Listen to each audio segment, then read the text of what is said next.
YouTube, Dawson Ryder here. Welcome to my review for the Kikai Sentai Zenkaiger series finale.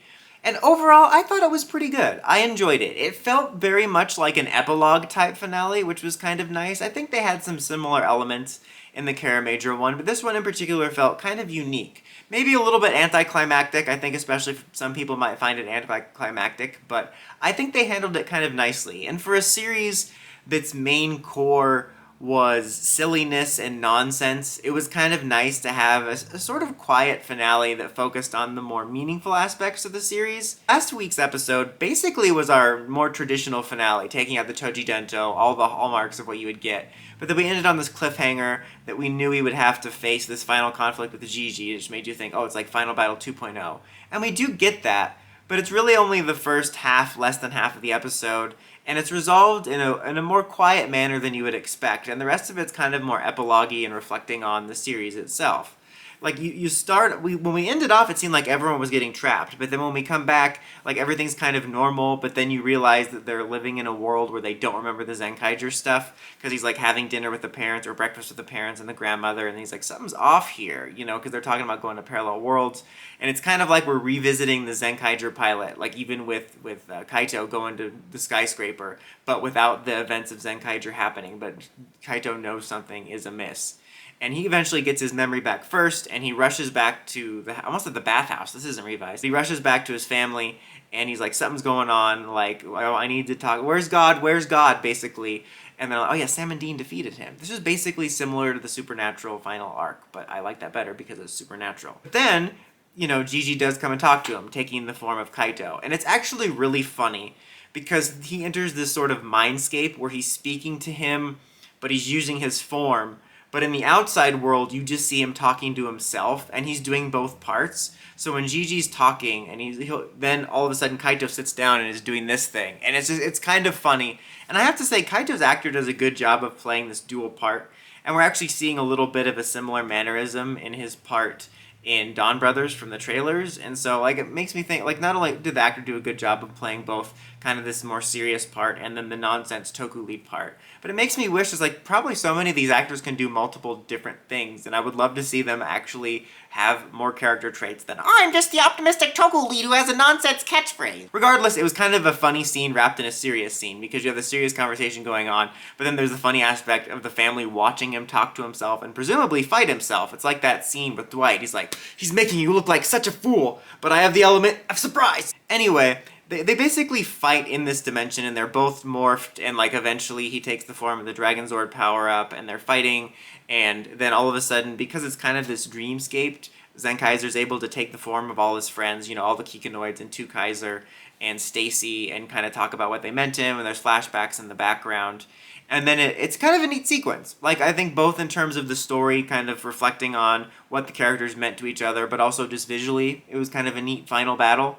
And then it's ultimately resolved in kind of classic Zenkaiger fashion with something rather silly, which is a rock, paper, scissors match. Because God reveals his motivations as, it's a little bit weird, is that he made so many worlds and he made too many, and it was going to be too difficult to delete them.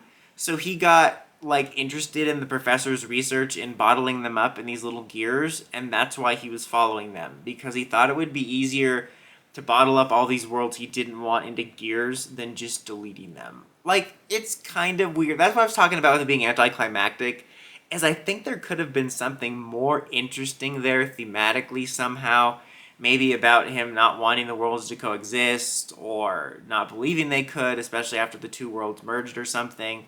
And you could have brought it back to some other things, which I'll get into that a little more in my series review, because I have a couple thoughts on some larger themes they could have done. But it is a bit weird, because if, like, he's a god, I mean, first of all, how hard is it to poof worlds? You know, in Supernatural, Chuck literally did that, and it was done. Like, how much work? Are you lazy? Like, and also, okay, he's interested in this dude's tech for this purpose, but if he's a god, could he not just be like, oh, I like that tech, boom, it's in front of me? Like, he didn't have to do that. Obviously, there would be no series. But just logically, it was a bit strange. And I guess he only left Earth because they won out in his respect. I don't know. It was a little bit weird. I'll say that I wasn't entirely a fan of the mixed motivations, and I think there was some mixed potential. But I will say, after their confrontation and his decision to free the worlds, or allow Kaito to free the worlds, that I like that they didn't make Gigi a full-on mustache-twirling god villain. I thought that was kind of refreshing, especially since we just defeated the generic Toji Gento.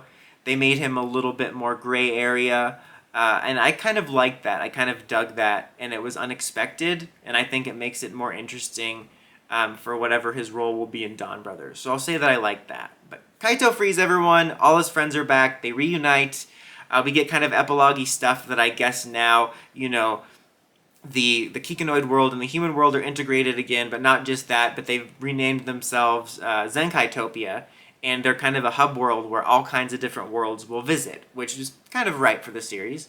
And, you know, the two Kaiser family got their brothers back, but as expected, they found a way to transform them into their little mecha forms in case they need it for a future team-up or whatever. Then Zenkaiger's family basically says, you know, you stayed here all this time because the parents went missing and you're looking after the grandmother, but now it's time for you to achieve your dream and go traveling.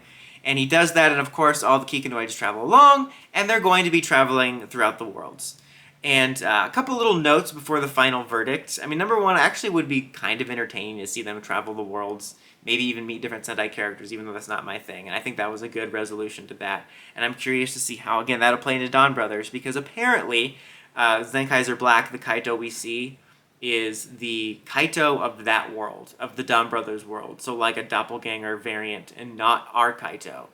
So I'm curious to see how Juran comes into play. First of all, is it going to be our Juran or another Juran? And how this will come into play. Like, I would be shocked if at least some of the actual proper Zenkaigers from this world don't appear in Dawn Brothers at some point. So I'm definitely curious, because this does... If I didn't know about Zenkaiser Black being a variant, I would assume this was going to be our link to Dawn Brothers. But we'll have to see. But setting aside any future stuff, I thought it was a satisfying finale for all the characters and the story they set up. But the only other thing I wanted to mention was in regards to the parents, because I meant to bring that up last week when they showed back up and the dad's like, hey look, I found the mom. And this is probably something I'll also go into in my series review, is that was just so anticlimactic. Not just them finding the mom, but that whole story. That was like Zenkaiger's only story, or I was going to say, I messed up, I meant to say Zenkaiger's only story, but really that was Zenkaiger's only story. And with what they set up with those two, I think there was so much missed potential. I guess they did a good amount with the dad, with him being Hawkeiser, but then he almost immediately left.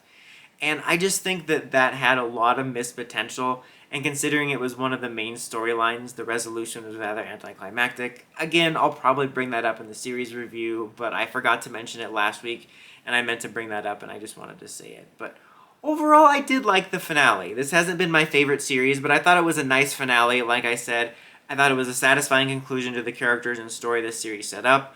And I kind of like that it was a little bit more of a quiet finale, which is something you might not necessarily expect from a series like this.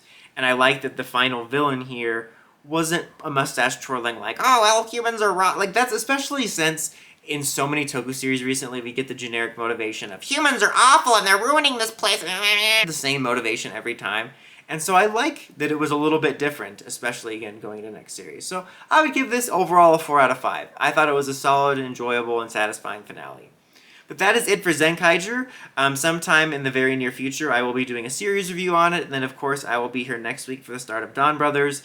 But what did you think of the Zenkaiger finale? Let me know in the comments as always. Until next time, before I comment, subscribe, and climb the steps, hitting that bell, so you get notifications for my videos. Dawson Ryder, signing out.